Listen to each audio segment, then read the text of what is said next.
everyone. Since this week's live lesson is going to be origami, some people might not have origami paper on hand.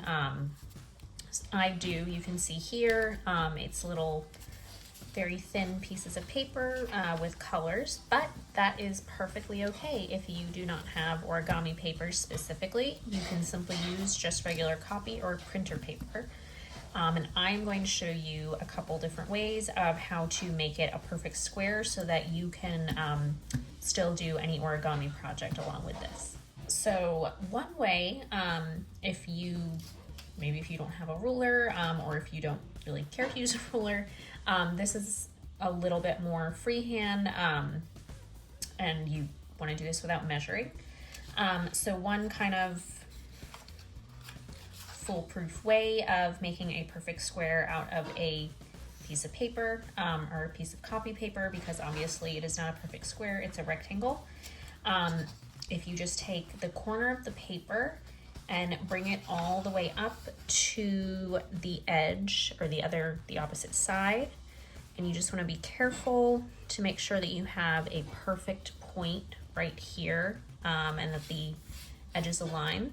Then you want to hold it down and simply flatten this, have a nice flat edge. So you can either, again, it's personal preference how well you feel about your cutting skills. I could just go ahead and use the edge of this paper as kind of a guide of where I'm going to cut my scissors and try to cut as straight as possible.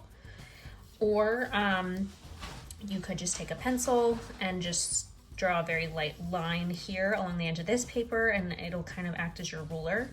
So since I put that line there, well, hopefully you can kind of see, if I take away this piece of paper, I got a perfect square here. It is a little larger than my other pieces of origami paper. You can get them in all different kinds of sizes, but again, this is one sure way to make a perfect square out of a piece of copy paper without using a ruler.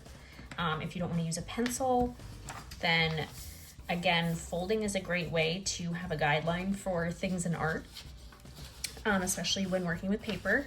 So you can either try your best and try to be careful and fold this over along that edge, but since I can't see it, it can be a little tricky, so I did fold it over. And I was slightly off, but I mean, again, it's okay if it's not perfect. So you can see the fold there, or you could flip it over and then try to align it this way, and that way you have the edge or the other side of the paper as more of a kind of a guideline of where you should press this piece of paper down. And then if you flatten it, and that got me slightly closer, not exactly perfect, but again, and then I could just take my scissors, cut along here or cut along there. So that is one way if you don't want to use a ruler. So I am also going to, for demo purposes, I don't want to waste paper, I'm going to use the same one. So I am just going to flip it over. Pretend there's not a line here. So another way to create a perfect square, especially if you want a specific size, maybe one that's smaller than this, because if you do the folding method, it will come out to be 8.5 by 8.5 exactly in inches. So like if you want to make one that's the same size as the actual origami paper I have here, so if I take my ruler and measure it, it is 6 inches by 6 inches. So you can make it even smaller if you want it. But the smaller the paper, the more difficult it will get when you do like the more finite folds. So just keep that in mind. So especially if you haven't done origami before and this is your first time, it might be a lot easier if you just do the folding method and stick with the 8.5 by 8.5 paper. But again, personal preference.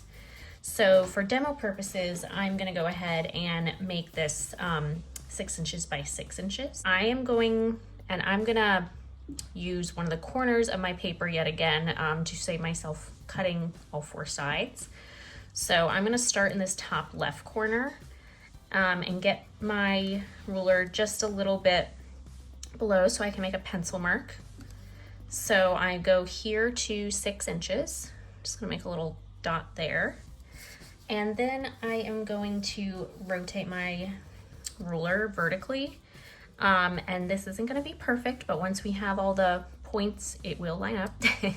So I want to try to make this as straight as possible, starting from this point.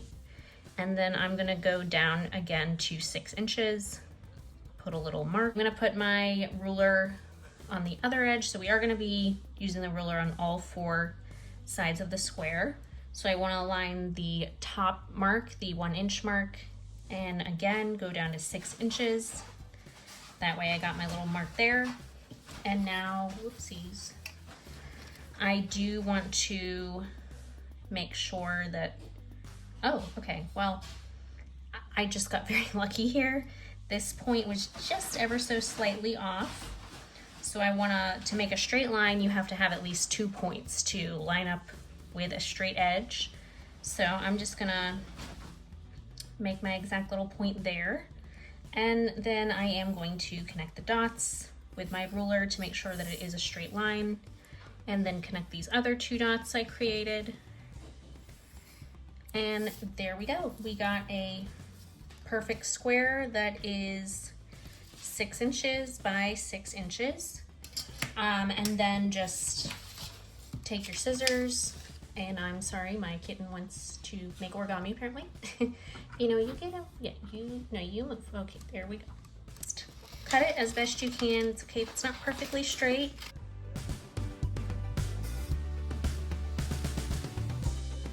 Once you follow the pencil lines, you cut it out, you can see I have a perfect square here. Yeah, I do have that little fold mark from the earlier demo, but ultimately I will be folding this depending on whatever origami project we are doing, but that is how you can get a perfectly good, perfect square for origami out of just regular printer paper. If you do want to color it, you could take I guess like a marker, color it. You can make it different colors, or you can make it one solid color. Colored pencil or markers would be best if you do want to color the paper, or you could wait until after making the actual origami piece and then color the different sides. It's really up to you. So hopefully this helps you, and I hope to see you guys on Friday with whether you got homemade origami paper or pre-bought origami paper.